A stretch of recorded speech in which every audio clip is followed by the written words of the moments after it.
Ano po, ito po ang ating mga kamuting kahoy na ating binabalatan. Tingnan nyo nga naman. Ayan. Sagsat. Ang dami-dami. Ang taas-taas. Na. Ayan. Kaya kung magtatanim tayo, mayroon tayong aanihin mga kapatid. At ang aming tanim ay nasa tabi lang ng bahay. Yun ang pinakamainam kasi ayan lang, nasa tabi lang, makakakuha ka na. At ang mga gulay na iba, gusto mong magtinola, may papaya sa tabi, may mga malunggay, may mga gabi. Yan po. Ito yung pinaka maganda po. Kaya gaganitin natin para gawin natin kasama cake.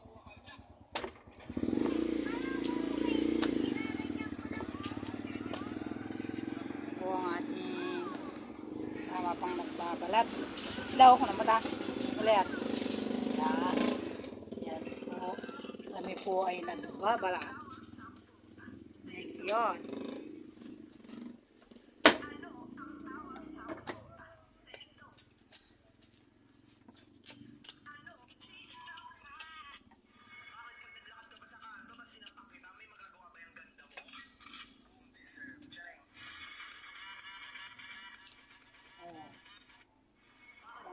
Matamis.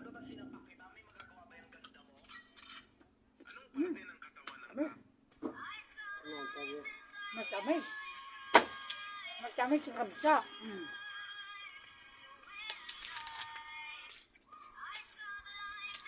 Kasi makapuno po ito. Kaya ito, kahit ilaw, pwede nga itong kainin.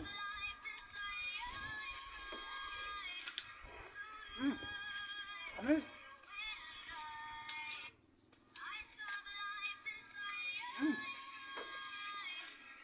Yes. Masamit gayam nyo. Ubing pa iba yan. Or kilaw kahit hindi kilaw pala ito, matamis. Nagsusuman po kami.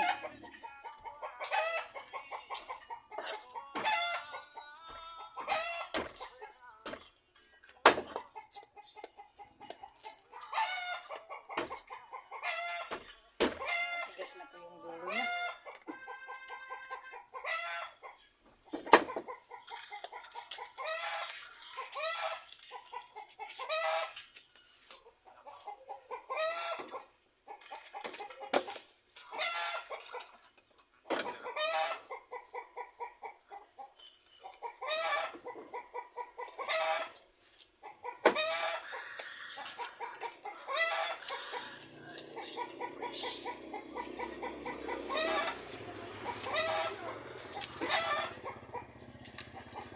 Mabalatan.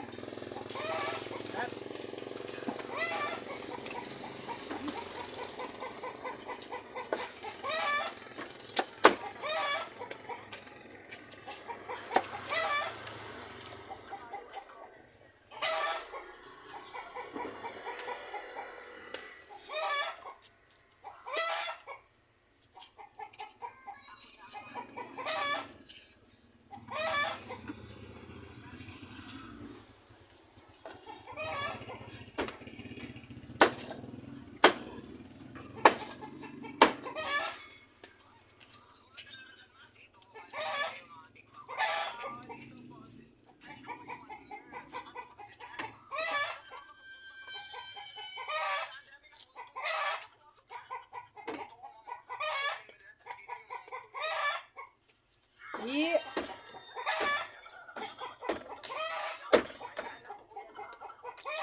mas matagi do yogurt.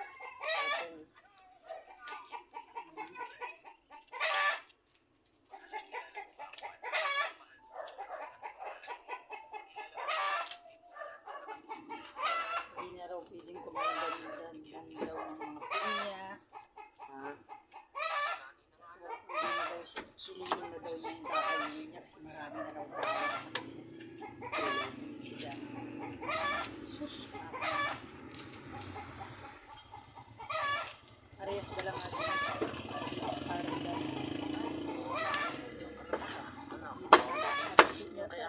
Nakuwada lang gano'n niya. Parehas na lang. Aji kwa. Aji nasilad dati pagkain.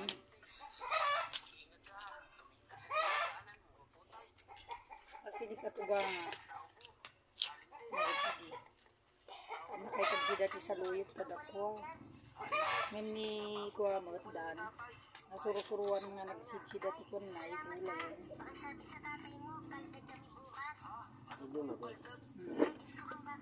Tatan nalay nagsi dati natungon.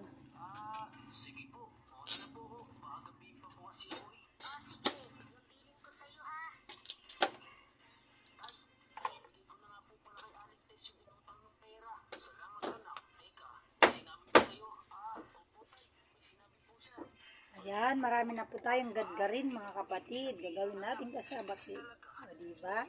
Malilibre na naman po tayo ng bibili lang natin mantika at saka asukal.